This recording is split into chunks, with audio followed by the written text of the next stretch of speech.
చూస్ country delight, live better. ఇప్పుడే country delight app ని download చేసుకోండి. అమ్మాయిలు కూడా అంత అందంగా ఉండడానికి టైం ఇవ్వరేమో. యాక్చువల్లీ నువ్వు నిన్నే ఎగ్జాంపుల్. యాక్చువల్లీ రాగానే అడిగాను మేకప్ వేసుకోలేదు కదా అని. లేదు, బేసికల్ గా నా స్కిన్ ఇలా ఉంటుంది అంటే లైవ్ లో చూస్తున్న వాళ్ళకి తెలుస్తోంది. అసలు నువ్వు మేకప్ వేసుకోలేదు, చాలా అట్రాక్టివ్ గా ఉన్నావు. ఇది ఎట్లా అంటే ఫస్ట్ నుంచి నీ స్కిన్ టోన్ అంతేనా? అవును, చాలా మంది ఏమనేవారంటే, అంటే బాయ్ గా ఉన్నప్పుడు ఏంటంటే కొంచెం చేంజెస్ వేరే ఉంటాయి. సో నేను ఫీమేల్గా ఉన్నప్పుడు నేను అమ్మాయిగా ఉండాలి అన్న ఫీలింగ్తో నేను నా బ్యూటీ టిప్స్ నేనే ఇంట్లో రెమెడీస్ చేసుకోవడము, నా స్కిన్ మీద నేనే ఎక్కువ కేర్ తీసుకోవడం. అంటే సీ ఫుడ్ ఎక్కువ తింటాను, సిట్రిక్స్ ఎక్కువ తీసుకుంటాను, అలాగే లిక్విడ్స్ ఎక్కువ తీసుకుంటాను. అట్లనే ఉసిరికాయ, అల్లం, వెల్లుల్లి ఇవన్నీ కలిపిన ఒక రెమెడీ అనేది నా యూట్యూబ్లో వస్తుంది.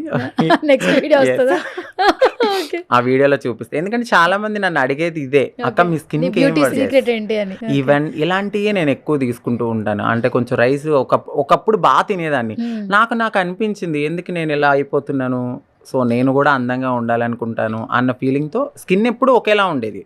బట్ ఆ ట్రాన్స్పరెంట్ అంటారు కదా, సో నన్ను నేనుగా మార్చుకుని ఇట్లా ఉన్నా. కానీ నువ్వు 2 years బిఫోర్ కి ఇప్పటికి చాలా చేంజ్ అయిపోయావు, చాలా లీన్ అయిపోయావు. అప్పుడు కొంచెం బొద్దుగా ఉంటుండే, నీ హైట్ కి ఉంటుండే, బట్ ఇప్పుడు చాలా లీన్ అయిపోయావు.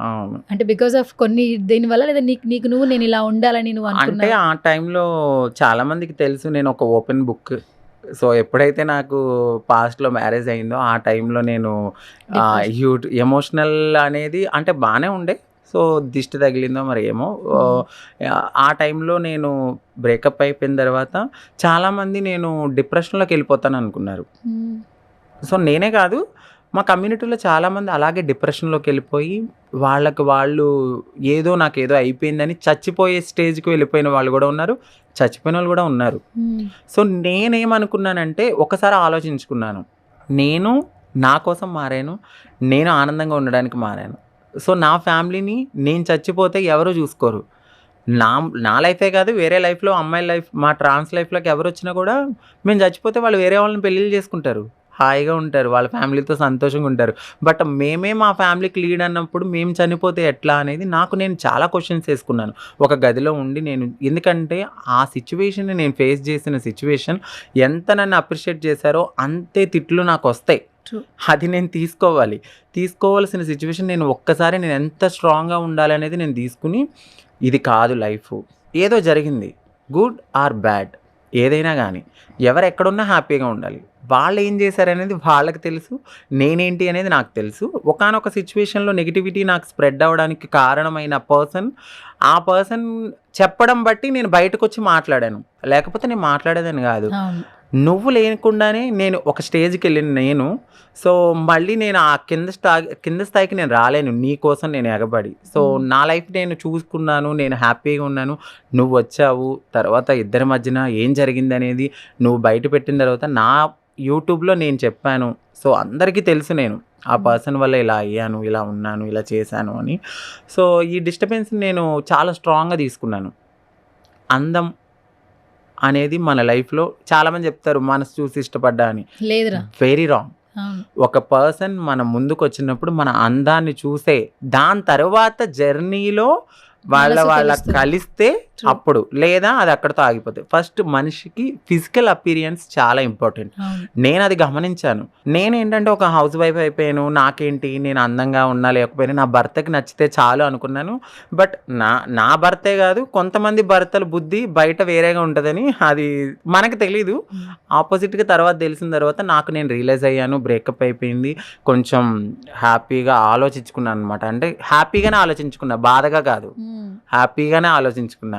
ఇది కాదు, ఇది నా లైఫ్, ఇది నా లైఫ్ అని. సో తర్వాత నేను జాలిన్ సర్జరీ చేయించుకున్నాను. అవును, అది చాలా డిఫికల్ట్.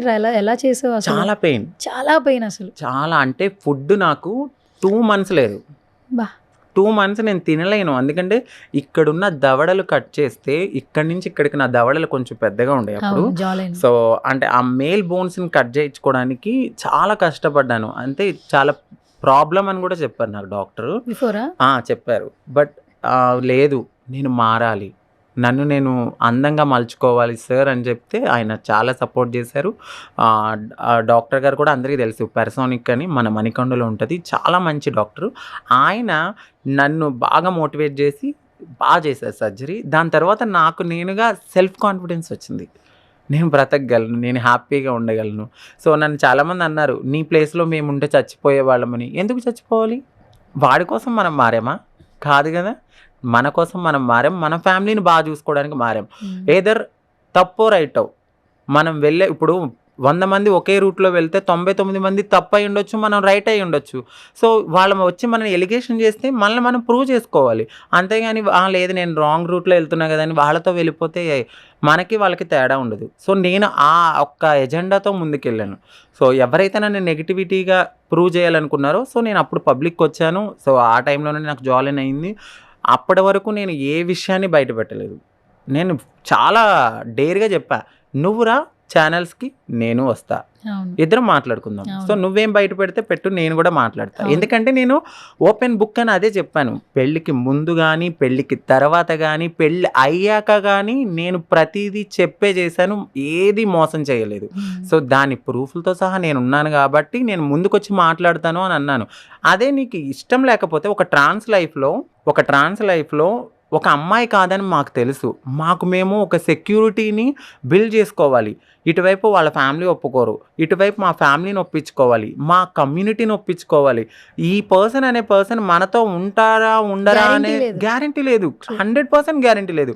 ఆ సందిగ్ధంలో నేను ఇటు ఫ్యామిలీని చూసుకోవాలా, ఇటువైపు వాళ్ళని చూసుకోవాలా, వాళ్ళ ఫ్యామిలీ ప్రెషర్ చూసుకోవాలా, ఏది చూసుకోవాలి? చివరికి చూస్తే మళ్ళీ జీరోకే వచ్చేస్తాం. ఈ పర్సన్స్ నమ్ముకుని మనం ముందుకు వెళ్ళిపోతే పిచ్చిగా, రేపొద్దున వాళ్ళు వదిలేస్తే మళ్ళీ నా లైఫ్ జీరోనే.